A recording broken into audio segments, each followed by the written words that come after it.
If you're overwhelmed by the amount of books which are being released in January, then don't worry, I've got you covered. In January, the time of year when most of us are at our poorest, also seems to be the time of year where a ton of book releases come out. Emery's Crime here. I'm a crime thriller and mystery girly through and through. I'm super lucky and I get sent tons of books before they're released, which means I can tell you which ones I think you should read and which you should avoid. I have managed to read 13 January releases. Make sure you stick around to the very end because I'm starting with the worst and saving the very best one until the end. And trust me, you're not going to want to miss out on this one. And it goes without saying, but these are just my opinions and your taste in certain books may differ from mine. Before we kick off, I just want to show you the 2 January releases which I've just not had a chance to read. The first book is A Woman in Room 13. This literally arrived in the post 2 hours ago. It's set in an isolated motel, there's a body in the snow and there's a killer on the loose. It sounds so good. The second book is The Dark Hours, which is also released on the 30th of January. This is a police procedural kind of book, which is my bread and butter, and I am super excited for it. I'll be reading both of these in due course, so if you like the sound of either of these, make sure you drop me a follow on Instagram on @Emery's Crime because I'll be posting my reviews on there. Let's move on to the books which I've actually read. In Havoc, we follow 81-year-old Maggie. However, she is no sweet old woman. She likes to stick her nose into people's business where it doesn't belong. She also meddles in people's relationships when she deems that they seem unhappy. After the death of her husband, she ends up moving to a really fancy hotel complex in Egypt. I DNF'd this at the 15% mark. It was really not my cup of tea whatsoever. I found Maggie really unlikable and she wasn't entertaining to read whatsoever. The book is also set in COVID lockdown times and personally, I just don't enjoy reading about that time of our lives. Next up is These Violent Delights. It follows a toxic friendship between Julian and Paul.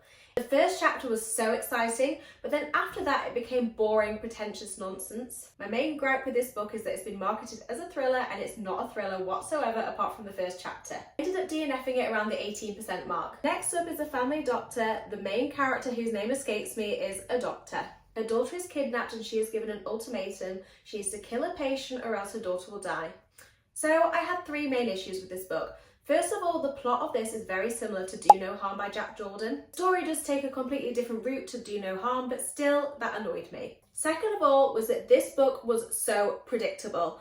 I'm no writer, but I think I could have done a better job with these twists. My third issue with this was the dialogue, and before you come for me, just hear me out, okay? I have no issues with speech impediments and stammering. This main character does not have either of those, yet on every other page, she stammers. There were loads of don'ts, were whats, and as a dyslexic, I find that incredibly difficult to read. And I appreciate that the main character is going through a really stressful situation, but I feel like the author could have written her stress in a better way than stammering on every other page. I gave this book 2 stars out of 5. In The Night We Lost Him, the plot of this sounds like a thriller, and it's marketed as a thriller, but no way in hell is this a thriller. A gentleman that owns a massive hotel chain ends up dying. It's initially deemed as a tragic accident, but then his children start to investigate because they're not so sure. If you like romance and want to dip your toe into the thriller genre, then maybe this would be a good taster for you. I've spoken about this on some of my previous videos. I gave it 3 stars out of 5. In And He Shall Appear, an outsider starts university in Cambridge and he becomes obsessed with his classmate called Bryn, who's kind of magical. I take full responsibility for my actions for not enjoying this. Dark academia style book with a little bit of magic thrown in the mix. This is not the kind of book I go for ever, but I was drawn in by the cover and I did like the sound of it. However, it ended up just not being my cup of tea whatsoever, and I gave it 3 stars out of 5. Please don't let me put you off reading this one, even though this wasn't my cup of tea. It's not my usual kind of thing, so you might like it more than I did. In The Cleaner, Esme gets a job cleaning a few houses in an exclusive gated community. However, somebody living in this community has hurt the person she loves most and she is out for revenge. For a debut, I thought this was pretty decent. However, overall, it didn't blow me away. There was some good twists though. I ended up giving this book 3.5 stars out of 5. So I started off with the don't bothers and the maybes, but now we're getting on to the books which I really would recommend. In An Ethical Guide to Murder, the main character Thea in this book has a really special gift. She is able to see how much time a person has left to live. She is also able to transfer time from one person to another, which is so cool. She then starts to take time from bad people and give it to the good, but how can she really know who's good and who's bad, and it poses an ethical moral dilemma. The plot of this reminded me a little bit of the movie starring Justin Timberlake called In Time, however this takes a completely different direction. It wasn't what I was expecting whatsoever. I really enjoyed it. The middle did drag a bit, so I ended up giving it 4 stars out of 5. The romantic tragedies of a drama king. It's not a thriller, but I thought it was an excellent palate cleanser. Main character Patch is determined to find a boyfriend.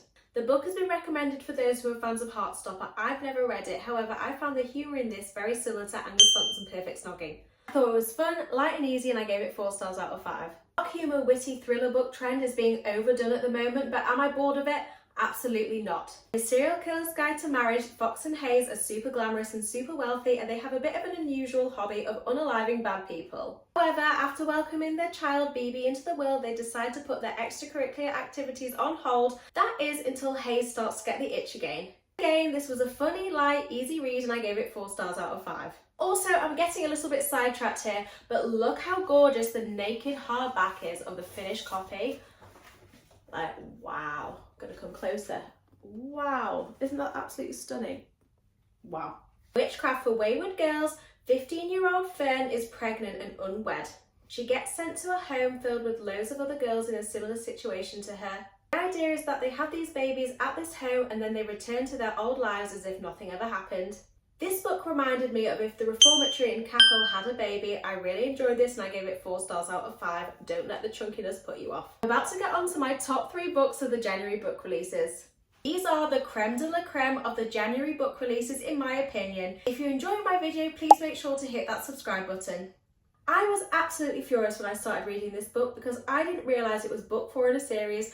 I much prefer to start a series from book 1. I hate starting in the middle. The body of Deputy Mayor Wolfgang Burnside has been found at the Broken River. Prior to his death, he'd been working on taking the valley off-grid. He was looking at creating hydropower using an old abandoned mine and a lake. Despite this being book 4 of the series, having read none of the other books, I actually thought this was fantastic. It was complex, not predictable, yet really easy to follow. I thought it was fantastic and I gave it 4.5 stars out of 5. In famous last words, it's Cam's first day back at work after maternity leave and her baby's first day at nursery. However, there's a slight problem. Her husband Luke is nowhere to be seen. All that she can find is an unfinished note written by him. This was so action-packed and so difficult to put down. It was almost a 5-star read for me, but I gave it 4.5 stars out of 5 because the ending was a bit predictable. The best January release, in my opinion, is Beautiful Ugly by Alice Feeney. Author Grady Green is having the best worst day of his life. He calls his wife to share some really exciting news.